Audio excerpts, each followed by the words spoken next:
Tropes! Tropes!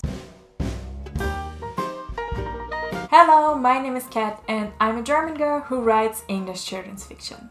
I've seen a lot of videos on YouTube about tropes that people hate and who doesn't love a good rant, so here are my thoughts. The word trope is usually used in the authorship community as a recurring motive or theme, such as the evil stepmother or the chosen one. Since I write children's books, I make a point of reading a lot of them, and here are some things that I'm just tired of seeing in children's books. Just another disclaimer before we jump into the tropes. I do think that all of these tropes could work if they are done well, but they're usually not, so what can I do? Trope number 1 is the absent or dead parent. I have so much to say about this, I'm even gonna make a separate video, but I thought I'd mention it here. Problem number 2 that I see in children's books, I'm not honestly sure if this is a trope, but it's that everything is overly sweet. Like there's no conflict, and oh, the evil villain, don't worry, it was all just a misunderstanding. They were nice all along.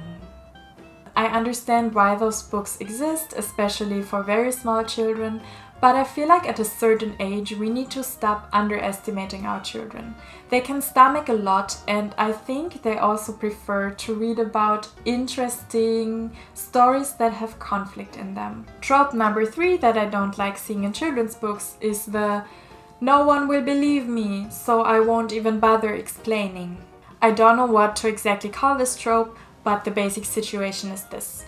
Some crazy paranormal stuff happens to the main character, who's usually a kid, and they don't even try to explain this to anyone. They're just like, can't say anything because no one will believe me anyway.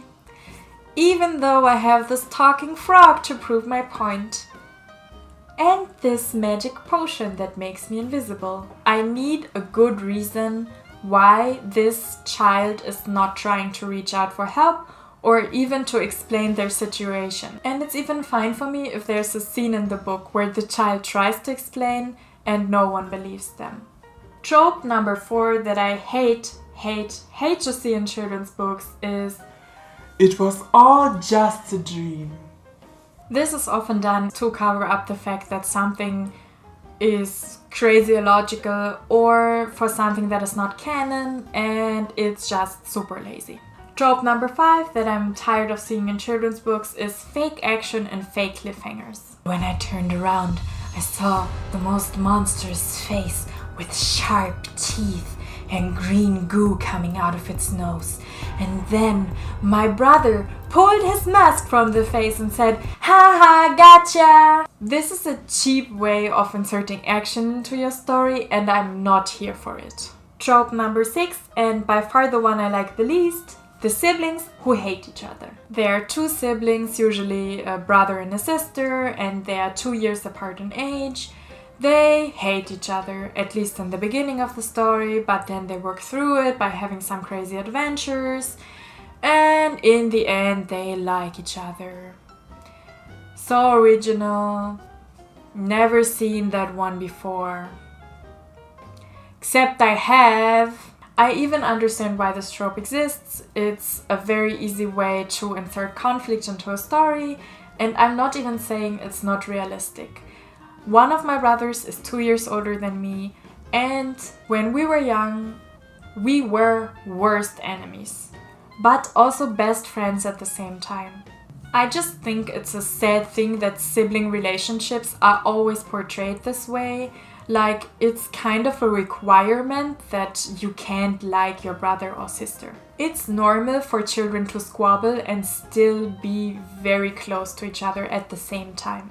And also it's just so overdone at this point and so cliched, so I would prefer not to see it anymore. Those were my 6 tropes that I'm tired of seeing in children's books, and I didn't make this video to just blow off some steam, but because I actually find it super helpful to see what people think is overdone in books and then to avoid it in my own writing.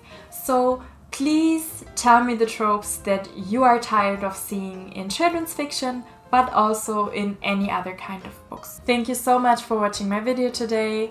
I hope it was fun to see me rant, and I'll see you very, very soon in my next video.